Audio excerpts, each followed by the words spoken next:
78 વર્ષ થઈ ગયા। 78 વર્ષ થઈ ગયા। આજે પણ આદિવાસી સમાજ હોય, દલિત સમાજ હોય, ગરીબ વંચિત, पिछड़ा के ओबीसी समाज हो आज लाइन पर उभું રહેવું પડે છે। આજે આપણે વાત કરી જાતિના દાખલાની, તો શું સરકારને ખબર નથી?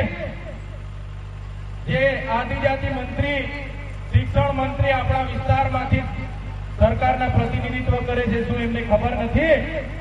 ખબર છે મિત્રો, પણ અત્યાર સુધી આદિવાસી સમાજનો આ લોકોએ માત્ર ને માત્ર મત બેંક તરીકે જ ઉપયોગ કર્યો છે, જેનું પરિણામ આજે આ છે। અત્યાર સુધી આ લોકોએ આદિવાસી સમાજને મત બેંક તરીકે ઉપયોગ કર્યો છે। આજે પણ આદિવાસી સમાજ જાતિના દાખલાઓ માટે રજવે છે। આજે આપણે પોતે આદિવાસી છે સાબિત કરવા માટે 3-3, 4-4 પેઢીના આપણે પુરાવા આપવા પડે છે। આપણે 14 જાતના પુરાવા આપવા પડે છે।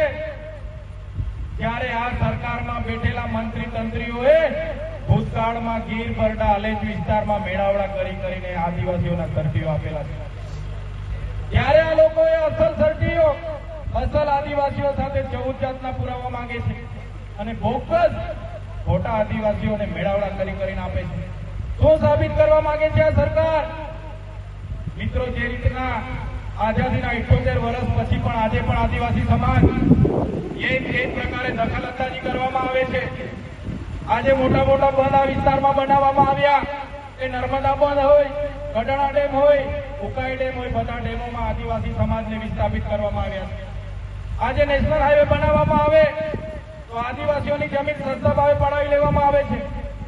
આજે બુલેટ ટ્રેન હોય, રેલવે હોય, નહેરો હોય, જીઆઈડીસી હોય કે જીએમડીસી હોય, આદિવાસી સમાજની જમીનો આજે પડાવી લેવામાં આવે છે। આજે આદિવાસીની જમીનો ફ્રી સરકાર કરી લેવામાં આવે છે। આજે 73 એની જમીનો કલેક્ટરો બારોબાર ફ્રી સરકાર કરીને સરકાર હસ્તગત કરી લે છે। આજે સરકારી કરાબા હોય, સરકારી પડતર હોય, એ આદિવાસીઓની જમીનો હતી। ભૂતકાળમાં આદિવાસીઓ શિક્ષિત નહોતા, એટલા માટે જ આ સરકારો ફ્રી સરકાર કરીને આજે પડાવવા લાગી। મિત્રો, આ પૂંજીપતિઓ, ઉદ્યોગપતિઓની નજર આપણી જળ જંગલ જમીનો પર છે। આજે આપણે એક નહીં થશું તો આવનારા દિવસોમાં પણ આપણી રહેલી કહેલી જમીનો પણ આપણે ગુમાવવાનો વારો આવશે। આજે ઓડિશામાં, આજે છત્તીસગઢમાં, આજે ઝારખંડમાં જોઈ લો તમે આદિવાસી દલિત સમાજનો શું હાલત છે। આજે બસ્તરમાં તમે જોઈ લો આદિવાસી સમાજની શું હાલત છે। આજે દેશનું અડધું લશ્કર ઓડિશા, છત્તીસગઢ અને ઝારખંડમાં આદિવાસીઓ સામે લડે છે। એ લશ્કરને આદિવાસીઓ સામે લડવાની જરૂર પડી, કેમ કે ત્યાં આપણી જમીનો છે, જમીનોની અંદર ખનીજો છે, પાણી છે, લાકડું છે। અદાણી જેવા ઉદ્યોગપતિઓને આ સરકાર આપી રહી છે। આજે હસ્તેવ જેવું જંગલ કપાઈ રહ્યું છે, બસ્તરમાં રહેલા આજે આપણા આદિવાસીઓ ઉજળી રહ્યા છે। એટલા માટે અમે કહીએ છીએ કે અમે ગામિત છે, અમે ડામોર છે, અમે બારિયા છે, કેટલાક રાઠવા છે, અમે વસાવા છે, કોઈ કે અમે ચૌધરી છે, અમે ગામિત છે। અલગ અલગ રીતે આપણે લડતા રહીશું તો આવનારા દિવસોમાં આ બચી ખુશી જમીનો પણ આ લોકો છીનવી લેશે। દિવસો દૂર નથી મિત્રો। સાથીઓ, આઝાદીની લડાઈ તમે ઇતિહાસ જોઈ લો। આપણા વીર જવાનો, આપણા શહીદો, આપણા પૂર્વજોએ, આપણા પૂર્વજોએ યોગદાન આપ્યું છે।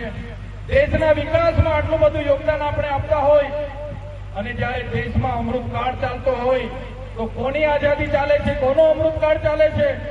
માત્ર ને માત્ર ઉદ્યોગપતિઓનો અમૃતકાળ ચાલતો એવું લાગે છે।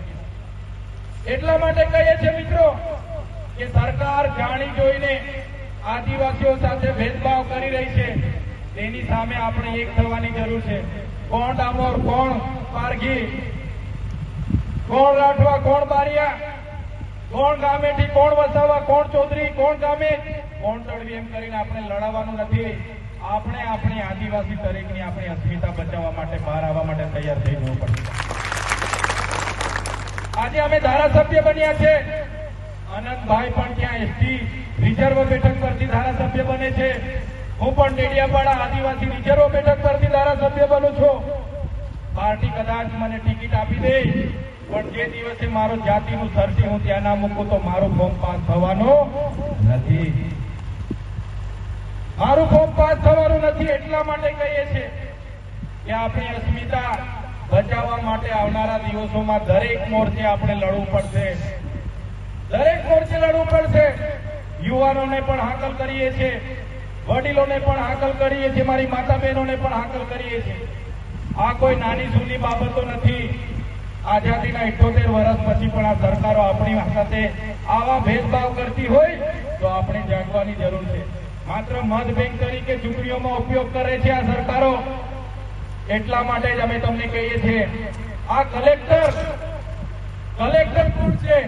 કલેક્ટર હોય કે ધારાસભ્ય હોય, અમે બધા તમારા પગારના, તમારા ટેક્સનો પગાર લેતા હોય, અમે બધા જ તમારા નોકર છે. એટલા એ દિવસો તમે જાગીને જશો, એ દિવસે આવા અધિકારીઓને ભાન આવશે. અગર આપણે નહીં જાગીને આપણે નહીં પૂછીશું કે ક્યારે ભાન આવવાનો નથી. અત્યાર સુધી આપણે સાહેબ સાહેબ કરીએ છીએ, સાહેબ કરીને જ એમને આપણે સાહેબો બનાવ્યા છે. તો આ કલેક્ટરની ભાષા તમે જોઈ લો આદિવાસીઓ પ્રત્યે, આ કલેક્ટરની ભાષા દલિતો પ્રત્યે જોઈ લો. એ કલેક્ટરે કીધું ऐसे लोगों को तो चंपल से मारना चाहिए, हरामी साले. જાહેર મંચથી એક કલેક્ટર આવી ભાષા બોલતી હોય તો તમે વિચાર કરો એ લોકોની મનમાં કેવી માનસિકતા હશે. એટ્રોસિટી એ કોઈ કલેક્ટરના બાપે આપેલી મહેરબાની નથી. એટ્રોસિટી આપણા બાપ બાબા સાહેબ આંબેડકરની દેન છે. એને બચાવવા માટે આવનાર દિવસોમાં લડીશું. જો ગુજરાત સરકાર ગંભીરતાથી આ કલેક્ટર પર પગલા નહીં લે, આ કલેક્ટર પર શાખાકીય તપાસ નહીં કરે, ખાતાકીય તપાસ નહીં કરે, તો આવનારા દિવસોમાં